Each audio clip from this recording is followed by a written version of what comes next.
Well, it's so good to be with you guys again, and just excited for what God has in store for us this morning. What's up? How's it going? Appreciate it. If you have your Bibles, open up to Psalm chapter 23. No surprise, we are continuing in our study and our look at Psalm 23, and so I'm excited for what God has in store this morning as we open up His Word. We're going to focus in on verse 5 today. But before we do that, is anybody feeling it this morning? Anybody feeling a little? Yeah, I'm feeling it too, y'all. I'm feeling it too. Day 4 is exciting. You know why? Because it's extended rec, right? Who's excited for extended rec? Yes, awesome. Well, I'm excited for you guys. It's going to be a fun day. Hey, our word for today is purpose. And here's the main idea that we're going to be talking about today. It's simply this. It is that Jesus invites us to His table. Jesus invites us to His table. A couple years ago, I had the opportunity to go to Cambodia, which is a country in the southeast of Asia. And we had the opportunity to share a meal with a number of different Cambodian individuals. And one thing that I didn't realize is that when you go to Cambodia and you get invited to a meal, it is an incredibly big deal. It's incredibly important, and it's an honor for somebody to invite you into their home and you be able to have the opportunity to share a meal together. And so on this particular day, we got invited to share a meal, and there was some individuals who were talking about what they wanted to have to eat, and we had some menus, and so they kind of showed us what was on the menu. And as I was kind of looking around, there was obviously things I didn't know of what were on there. But a nice young lady came and she asked me, she said, what I thought was, hey, would you like some chicken wings? And I thought, chicken wings? I don't know if y'all know this. Chicken wings is my favorite food. Amen. I got a couple. Okay, yeah. I love some chicken wings. And I'm like, we're in Cambodia. So this is like Cambodian chicken wings. Like, this is about to be fire. So I said, absolutely, I would love some chicken wings. So she goes back and, she does her thing. And then another person comes and they say, hey, did you realize what you just ordered? And I said, no. And they said, you ordered a ping. And I was like, a ping? What's a ping? She said, a ping is the Cambodian word for tarantula. And I said, excuse me? They said, yeah, you just ordered a tray of tarantulas, of fried tarantulas. So I'm thinking I'm going to get some nice little chicken wings, and then this nice little Cambodian lady walks out with some spiders on a plate, and I'm thinking, I got to eat this now. I don't know what I'm going to do.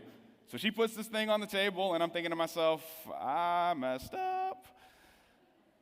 But I decided to just try it because, I'm in a foreign country, and I tried it, and guess what, y'all? You know what it tasted like?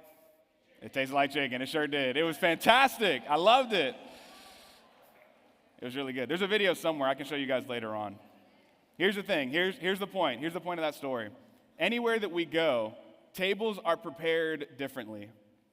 Anywhere that we go, if we're going to our house, if we're going to our friend's house, every single table that we go to, anytime we're invited to some sort of feast or some sort of gathering, there's always a certain way that the table is set. And the table is prepared in a certain way. And what we're going to be talking about today is that Jesus Christ has prepared a table for each and every one of you. And when He prepares a table, it's not just like, some spiders on a table or just some food that's not really great. But what Jesus does is He invites us to an incredible feast that we have the opportunity to feed on. And my hope for us today, and what I want us to recognize, is that when Jesus invites us to the table, it's everyone is included to come to that table. It's not only that everyone is invited to come, but when we go to the table, we find purpose at the table. I think there's two things that we can learn in our text today. Number one, it is that when we accept that invitation to God's table, we recognize that we are set apart from those who dismiss God and then those who decide to put their faith in God. And the point that we're going to make here is very simple. if we decide to linger at the table, meaning that if we decide to spend our lives with the Lord through prayer, through His Word, then we will ultimately be able to find the purpose that He has for our life. And so my hope today is that we would walk away recognizing that we need to be going to the table that God has invited us to. So Psalm chapter 23, verse 5, it says this. It says, "You have prepared a table before me in the presence of my enemies. You anoint my head with oil, my cup overflows." The first thing that we see in our text today is that God has prepared a table before David. And this is not just any table. This is a feast of a table. What David is describing is he's describing this idea that the Lord has given him all of these amazing things that David himself has been invited to. Now, I want you to recognize this. This isn't just any kind of party. This isn't just some sort of small event. This is the God of the universe ushering in David for an invitation to be a part of His grace and His goodness and His mercy. This isn't just some small like drive-through run to McDonald's and let's see if we can just pack in all of the food. But what the Lord is doing through David in this verse is He's saying, David, I want you to come and I want you to rest with me. I want you to enjoy a meal. I'm going to get an appetizer, an entree. We have desserts. We have the best drinks. We have the best foods. We have the best meats, the best cheeses, the best vegetables, the best fruits, the best spiders. Not spiders, but we have the best of everything. I want you to come and rest. And what's amazing about this account is that this is for everyone. Everyone is invited to this party. I don't know about you. Have you ever wanted to go to some sort of party, but you never got the invitation? You had a friend that maybe you wanted to hang out with, and you thought that you were going to get invited to this party, and then you never did, and it kind of hurt. You see, when it comes to God's invitation for us, each and every one of us are invited. And what I love about this is that this is not only about God, but Jesus will also talk about this as well in His Word. In Luke 14, there's a gathering going on with some of the Pharisees who are there, and Jesus is going to say this when it comes to this idea of being invited into God's presence. This is what it says in Luke chapter 14, verses 12 and 13. This is what it says. Then Jesus said to His host, "When you give a luncheon or dinner, do not invite your friends, your brothers or sisters, your relatives, or your rich neighbors. If you do, they may invite you back, and so you will be repaid. But when you give a feast, invite the poor, the crippled, the lame, the blind." We might add on there the anxious, the unrestful, the depressed, the outcast, the lonely, the one who's contemplated suicide, the one who is living on their own, the one who's trying to find satisfaction in other things, the insecure. You see, what Jesus is saying is that everyone is invited to come and experience Him. That we are invited to come, and it's an open invitation. All of us can come and enjoy the goodness of God. No one is excluded. We can take the step to be able to know who God is in our lives. And so, first, David talks about the table. And I think what the table represents, it represents this idea of strength. You see, when David talks about the table, it's an idea of strength because, as you know, we need food. All of us, we need food and water to sustain us.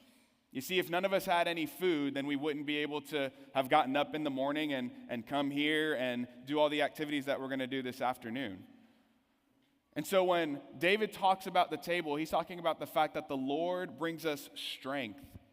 The Lord sustains us. The Lord is able to uplift us and give us the strength to be able to move forward in our lives. So first he mentions the table. Then he goes on and he mentions this idea of oil. And when I think about the idea of oil, it says that my head was anointed with oil. What comes to mind is this idea of purpose. If you look back in the Old Testament, there are a number of different examples where different characters in the Bible were anointed with oil. And all that simply means is that they had a bottle of oil and they would pour it on different individuals' heads. But what's fascinating is if you look at different accounts in the Old Testament, anytime someone was anointed with oil, they were summoned and delivered for a specific purpose. So I'll give you just a quick example. King David, who wrote Psalm 23, was anointed with oil. And the reason why he was anointed with oil was because he was going to become king of Israel. And so this sort of oil was kind of like a pre-ceremony to usher David into his kingship. And the same thing we actually see happens with Jesus. You see, when Jesus was about to go up onto the cross, there's an account that we see in Matthew 26. And in Matthew 26, we see that there's a woman who has an expensive jar of oil. And Jesus' disciples are saying, hey, are you going to use that to anoint Jesus? And the woman says essentially, yes, I'm going to do that. And the disciples say, well, why would you do that? It's so expensive. You can sell it, and then we can help to serve other people. And then Jesus interjects and he says, what this woman is going to do is something that's beautiful. It is preparing me for what I'm supposed to do while I'm here on earth. It gave Jesus a purpose. And here's what it says in Matthew chapter 26, verse 12. It says, when this woman poured this perfume on my body, this is Jesus, she did it to prepare me for burial. Anytime we see oil, we see this idea of purpose. And what exactly was that purpose for Jesus? Well, the purpose for Jesus was that he would come to this earth, that he would live a perfect, sinless life, that then he would be put up on a cross, die on that cross, be buried in the grave, raised from the dead for our sin, so that we would know that he is the Lord that he claimed to be. That was the purpose of Jesus here on earth. He came for you, he came for me, he came to cleanse the sin that we could not turn on our own. And right before that, we see this idea of Jesus being anointed with oil. And so for us, what does that mean for us? It means that when we linger at the table, when we linger around the Lord, when we decide to take the steps to be around Christ, we're able to find that purpose and be anointed with his oil. You see, the other thing was with oil. We've been talking about shepherds and sheep this week. Shepherds, they would anoint their sheep with oil in the hope that it would sort of heal certain wounds of the sheep. If they had a different scratch or if they had bugs flying around their head, then the oil was able to sort of get that away. And what David is saying in this verse is he's saying that the Lord has anointed me with oil. He has protected me from my enemies. He has healed my wounds, and he's given me a sense of purpose to move on. So we see the table, we see oil, and then the last thing that we see is the cup. And I believe that the cup represents joy. The cup has a sense of joy. You see, whenever you would go to a banquet in the Old Testament, the drink was sort of like a way to say that the party has begun. The celebration is beginning. And we are beginning to usher in the opportunity for us to linger around the table. And so the idea of the cup not only moves from the Old Testament, but again, it moves into the New Testament with Jesus. And so we see later on in Matthew chapter 26, in verse 39, we see that Jesus is getting ready to be laid up on the cross. And right before Jesus is about to go to the cross, he says this as he's praying.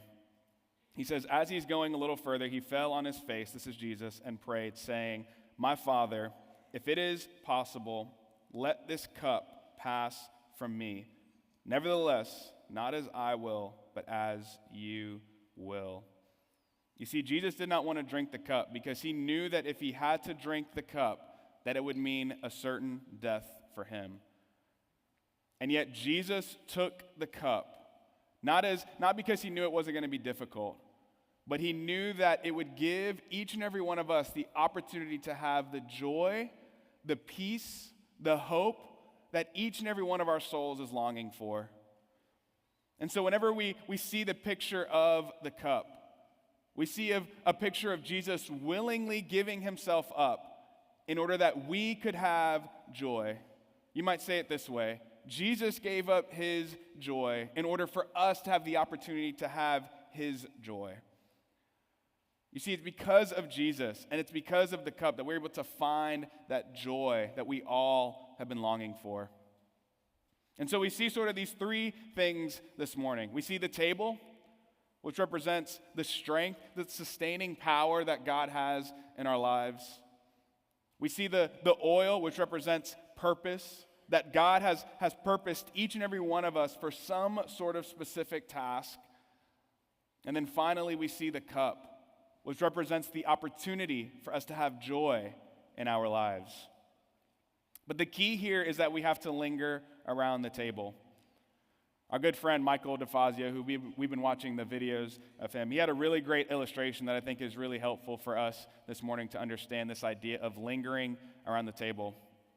The story goes like this. Imagine if you were outside and you were kind of walking around in the mountains.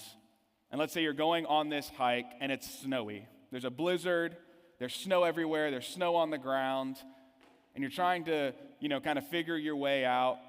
You're pretty cold, you've got a jacket, but not as much as what you really need. And you continue to walk and you don't really know exactly where you're going. But as you kind of look off into the distance, you see this cloud of smoke. And you think to yourself, that looks like there's maybe a house down there. And so you begin to sort of take the steps and you begin to walk closer to the house. And you recognize that there's sort of like this meadow, and you see that there is a house. And so you decide to take the hike and go towards the house and move closer to the house. And as you get closer, you notice that there's a door. And you go up to the door and you decide that you don't really know what's going to happen, but you just go inside, you open up the door, and you realize that in the house there is a fireplace. And so you go in and you decide to sit at the fireplace, and you spend a little bit of time there.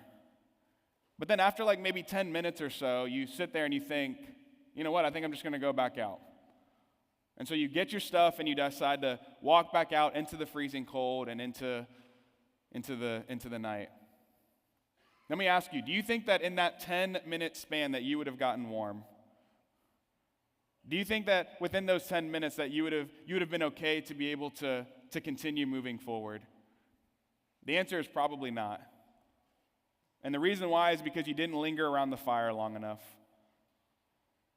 When it comes to us seeking our purpose and seeking what God has for our lives, the way in which we're able to do that is by learning to linger around the Lord.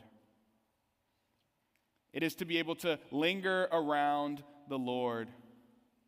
And what's incredible is that Jesus invites us to the table. He invites us in. He wants us to take the step. The question is, are we going to take the step? Are we going to take the step to allow Jesus to work in our hearts and our minds so that we can find the purposes that he has for us? I would submit to you today that you should accept the invitation that Jesus has given.